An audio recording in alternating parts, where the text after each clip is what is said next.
Hello everyone and welcome to my channel. This is the 10th part of What If Deku Was a Magical Girl Mascot. Quirk, Magical Girl Mascot. The author of this great fanfic is Emma Ibley. Links to them and original story in the description. Chapter 10, The Sports Festival. Having his mom get a job at the school was a big deal. So of course Izuku did have to tell Achiko and Tsuyu, who were surprised and not surprised at the same time. Though it was decided to keep it a secret for the time being due to various reasons. It wouldn't be kept a secret forever, but it would be told eventually. But for now it would be a secret between them as well as Ida, which they decided to tell him once they got back to school. But of course they would have to go back to school. Everyone was in class waiting for it to start. "Hey Bakugo, how have things been?" asked Kirishima, trying to make small talk. "Just the usual," muttered Katsuki, glaring at him. "Kaken, I think he's trying to befriend you," said Izuku. "Whatever," muttered Katsuki. This only made Kirishima sweat drop. Once everyone was ready for class, Ida stepped up and scolded everyone. "Everyone, we need to be ready for class," he yelled out, "so everyone get into your seats right now." "You're the only one not in their seat," said Kaminari, causing most of the class to laugh. Shortly after Ida took his seat, Aizawa came into the room. "All of you now know what it's like to face villains," said Aizawa, "however your fight isn't over yet." The class was nervous as he said that. "In 2 weeks we'll be hosting the sports festival," said Aizawa. "What, really?" yelled the class. "Is a good idea to be holding it?" asked Mineta. "I mean, what if another villain attacks? It's necessary to demonstrate that the school's crisis protocols are still sound. That's the thinking at least," said Aizawa, "plus we will have a police presence 5 times stronger than in years past." "Really?" asked Mineta. "All over a sports festival?" "Mineta, have you ever watched the sports festival?" asked Izuku. "Of course I have," said Mineta. "The sports festival is Japan's biggest sporting events," said Aizawa. He began to explain that the UA Sports Festival had become the biggest sports event of all time due to the rise of quirks. "Plus the nation's top heroes will be watching, Scots will be there," said Yayorozu. "That's right," said Aizawa, "this will be the best chance to be noticed by the heroes. It only happens once a year, which means you only have 3 chances. If you want to be a hero, this is your best opportunity." The class was excited at this now. And they were even more excited when lunch rolled around so they could talk about it. "Everyone's so excited," said Izuku. "Of course, everyone's excited," said Katsuki. "It's the fucking sports festival." "Although I wouldn't use such crass language, Bakugo is correct. Everyone is in high spirits," said Ida. "I know," said Izuku. "You guys?" said Achiko. Everyone looked Achiko. And the face she was making was terrifying. "Are you all ready for the sports festival?" said Achiko. Katsuki made the hand signal. "Round face, calm down, you look you're going to fucking murder someone," thought Katsuki. "This is the face that going to crush it," responded Achiko. "Do I want to know?" asked Inko. "She's just really excited for the sports festival," explained Tsuyu. "Scarily excited," thought Izuku. Once Achiko calmed, they all headed to lunch, with Tsuyu de-icing to join since she was now one of Izuku's partners. They also decided to let Ida on the newest secret. "Wait, your mother was hired as Nizu's personal assistant?" asked Ida. "She was," said Izuku. "Is it as a precaution?" asked Ida, figuring out the reason. "The principal figured that having her around if there's another situation like that, then she'll be here and not waste several minutes by calling," said Katsuki. "You want to keep it a secret, don't you?" asked Ida. "Yeah," said Izuku, "for so many reasons." Really, why? Asked Ida. Just people's reactions. I mean, my mom is working here, what if they think the teachers will favor me because of it? Said Izuku. The group looked at Izuku. That one isn't going to happen. Said Tsuyu. She had a point, what with Aizawa as their teacher. It's also a pretty low job. I don't think any of the teachers will care. Muttered Katsuki. Also, there's the fact that she's not a hero and she has a job here. Said Izuku, it might raise a few questions. The answer being, oh right. Deku can call her telepathically like what happened at the USJ, muttered Katsuki. Izuku sighed. Kaken! Cried Izuku. It makes sense you want to keep it a secret for now. Said Ida. Yeah. Sighed Izuku. Don't worry, it will be fine. Said Achiko, plus I don't think anyone will figure out she's your mom until you tell people. I know. Said Izuku. Why? Asked Ida. We'll explain when you meet her. Said Katsuki. Ida nodded. The topic changed once they got to the cafeteria. What they didn't notice was Todoroki looking at the group, eyeing Izuku in particular. When school let out, they found that their door was surrounded by members of the other classes. Why are they here? Yelled Izuku in his animal form on Katsuki's shoulder.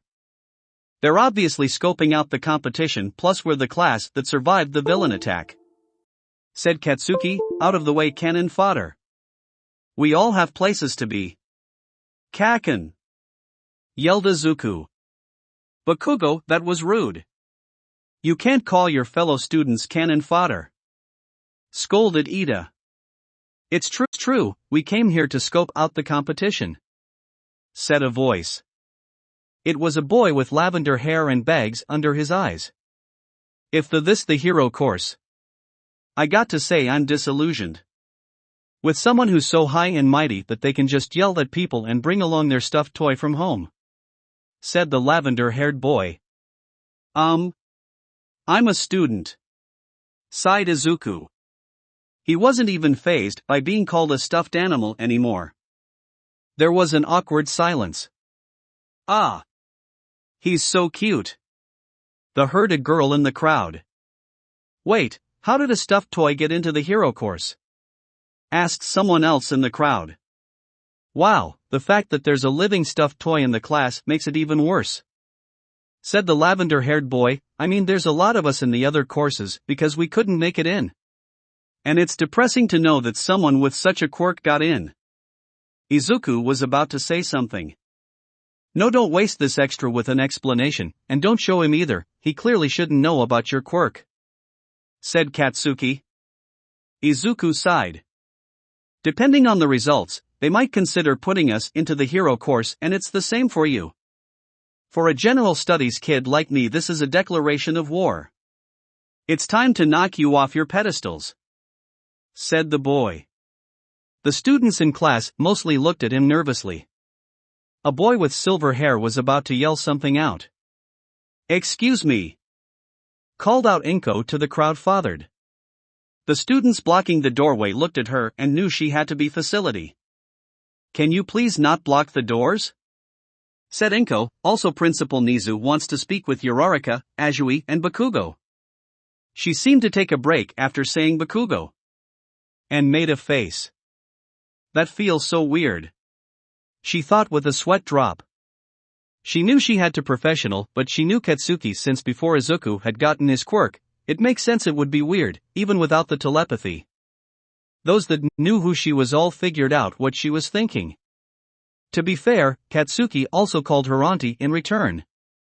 I wonder why he wants to talk to us. Said Tsuyu. Take a guess what we have in common. Said Katsuki. They realized it had something to do with the fact they were magical girls. Izuku jumped to Ida, who clearly offered to carry him. Katsuki glared at the crowd of students as they made their way through. The crowd also dissipated. Though the silver-haired boy did yell out, "You better not make us hero course students look bad." Who was that? Asked Mineta once the crowd dissipated enough. I had heard that Principal Nizu had a new personal assistant. Said Ida. Wow, she is a fox. Said Kaminari. You got that right. Said Mineta. Izuku glared at the two. Midoriya, perhaps we should wait for Bakugo, Azui and Uraraka at the lockers. Said Ida. Izuku didn't answer, just continued to glare at the two. At the principal's office, the three girls met up with him. So let me guess, this has to do with our magical girl powers and the sports festival. Said Katsuki. You are quite right. Said Nizu, you know how the sports festival is divided up. The three nodded. There were 3 events, the first 2 being sets of preliminaries before the main event.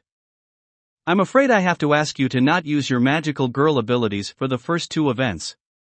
Sighed Nizu. What really? Asked Ochako. It does make sense, said Tsuyu, since our quirks are much stronger. They looked at Katsuki. Unlike them, she had her magical girl powers since she was little and it was big part of her life. Whatever. Said Katsuki. So if we make it to the final event, we can use them. Said Tsuyu. If you want to. It will be up to you. But please don't use them during the first events, said Nizu. It doesn't matter, my quirk is one of the strongest in class. Said Katsuki, I was planning to limit myself anyways during the first 2 matches and only use my magical girl powers during the third in certain fights. This just made Ochako and Tsuyu sweat drop. I'm glad you agree with me. Said Nizu. You were worried was going to make a scene, weren't you? Asked Katsuki. There was an awkward silence. Seriously? Muttered Katsuki. Well, at least you agree to it. I have nothing to worry about. Said Nizu. The 3 girls nodded in agreement. After the meeting, the 3 girls met up with Ida and Izuku. Is everything all right?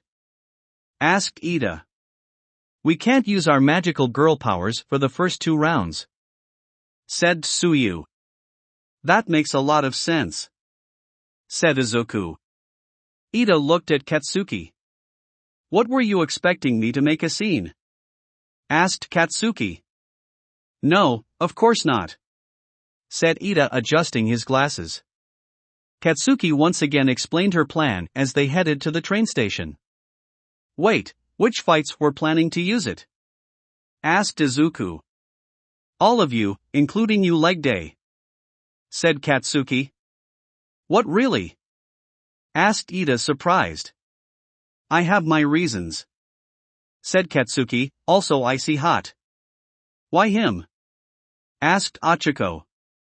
He froze a building, not to mention when he froze that monster during the USJ, if I have to be a magical girl while fighting him. I will be. Said Katsuki. You know, Tsu, I just realized something. Why didn't you set up a time to use one of the training grounds to test out your new magical girl abilities? Said Ida. Not to mention you, Deku. Said Katsuki. Both Tsuyu and Izuku sweat dropped as they realized he was right about that. Well, they still had 2 weeks before then. And all of them were hoping that they would do their best and gain the attention needed to get recruited by a hero agency. With all of them unaware that the side effect of Izuku's quirk would be revealed to not only the school, but the entire world as well. That will be it for this part. I hope everyone enjoyed. If you did, please leave a like and comment if you want part 11. If you want to hear more from me, subscribe. I hope to see you all in the next one.